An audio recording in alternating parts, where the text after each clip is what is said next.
శివపురాణం 15వ రోజు. ఈరోజు సోమనాథుడి గురించి తెలుసుకుందాం. గురుదేవ, ఈశ్వరుడు దేశంలో 12 ప్రదేశాలలో జ్యోతిర్లింగంగా వెలిశాడు. వాటినే ద్వాదశ జ్యోతిర్లింగాలు అంటారు కదా. ఆ జ్యోతిర్లింగాల గురించి వివరించండి అన్నాడు కృష్ణ శర్మ. చెప్పటం ప్రారంభించాడు రత్నాకరుడు. పరమేశ్వరుడు తన భక్తులను ఉద్ధరించాలనే తలంపుతో ద్వాదశ జ్యోతిర్లింగాలుగా వెలిశాడు. అవి సోమనాథ జ్యోతిర్లింగం, సోమనాథ్ గుజరాత్; మల్లికార్జునలింగం శ్రీశైలము ఆంధ్రప్రదేశ్; మహాకాళలింగం ఉజ్జయిని మధ్యప్రదేశ్; ఓంకారేశ్వర అమలేశ్వర లింగములు మామలేశ్వరము మధ్యప్రదేశ్; వైద్యనాథలింగము దేవఘర్ జార్ఖండ్; భీమశంకర లింగము డాకిని మహారాష్ట్ర; రామనాథ స్వామి లింగము రామేశ్వరము తమిళనాడు; నాగేశ్వర లింగము ద్వారిక గుజరాత్; విశ్వేశ్వర లింగము వారణాసి ఉత్తరప్రదేశ్; త్రయంబకేశ్వర లింగము నాసిక్ మహారాష్ట్ర; కేదారేశ్వర లింగము కేదారనాథ్ ఉత్తరప్రదేశ్; గృష్టీశ్వర లింగము గృష్టేశ్వరము మహారాష్ట్ర. మొదటగా సోమనాథ గురించి చూద్దాం. సౌరాష్ట్ర దేశంలో ప్రభాస తీర్థం ఉన్నది. దక్ష ప్రజాపతి తన అశ్వని భరణి మొదలగు గల నక్షత్రాలు 27 మంది పుత్రికలు చంద్రుడికిచ్చి వివాహం చేశాడు. చంద్రుడు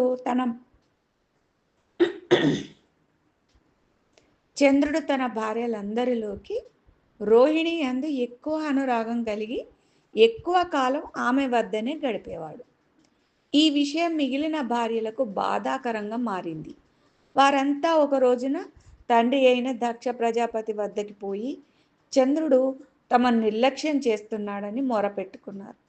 దక్ష ప్రజాపతి చంద్రుడిని పిలిపించి, చంద్ర, నా కుమార్తెలు 27 మందిని నీకిచ్చి వివాహం చేశాను. నువ్వు అందరినీ సమంగా చూడాలి. అంతేగాని ఒక్కరిపై ఎక్కువ అనురాగం, వేరొకరిపై తక్కువ అనురాగం చూపకూడదు. ఈ ధర్మాన్ని గ్రహించి నీ భార్యలను జాగ్రత్తగా చూసుకో అన్నాడు. సరే అన్నాడు చంద్రుడు. ప్రజాపతి మాట కాదనలేక సరే అన్నాడు. అంతేకాని తన బుద్ధి మాత్రం మార్చుకోలేదు. రోహిణితోనే ఎక్కువ కాలం గడుపుతున్నాడు. మిగిలిన భార్యలు దక్ష ప్రజాపతి దగ్గరికి వెళ్ళి మళ్ళీ ఈ విషయం చెప్పారు. దాంతో కోపగించిన దక్ష ప్రజాపతి చంద్రుడిని క్షయవ్యాధి పీడితుడు గమ్మని శాపం పెట్టాడు.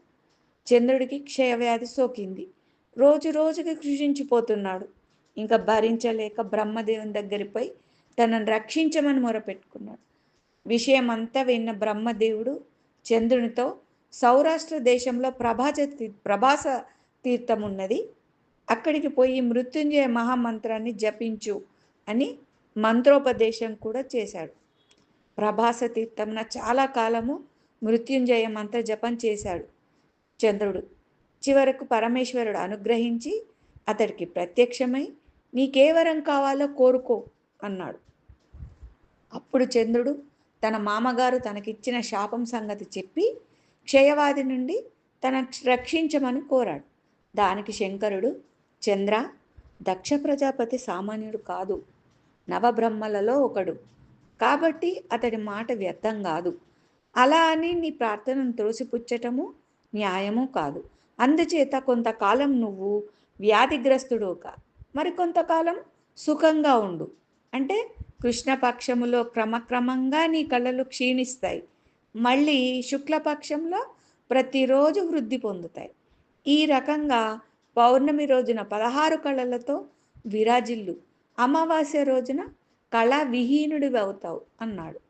అప్పటి నుంచి చంద్రుడికి వృద్ధి క్షయాలు ఏర్పడినాయి. ఆ తర్వాత చంద్రుని ప్రార్థన మీద పరమేశ్వరుడు ప్రభాస తీర్థంలో జ్యోతిర్లింగంగా వెలిశాడు. అక్కడ సోమునిచే పూజింపబడ్డాడు కాబట్టి సోమనాథుడు అని పిలువబడుతున్నాడు. సోమనాథుని అర్చించిన వారికి భయంకర రోగములు కూడా పటాపంచలవుతాయి, మానసిక బాధలు తొలగిపోతాయి అంటూ వివరించాడు రత్నాకరుడు. రేపటి శీర్షికలో మల్లికార్జునుడు, అతని గురించి తెలుసుకుందాం. ఓం నమ శివాయ.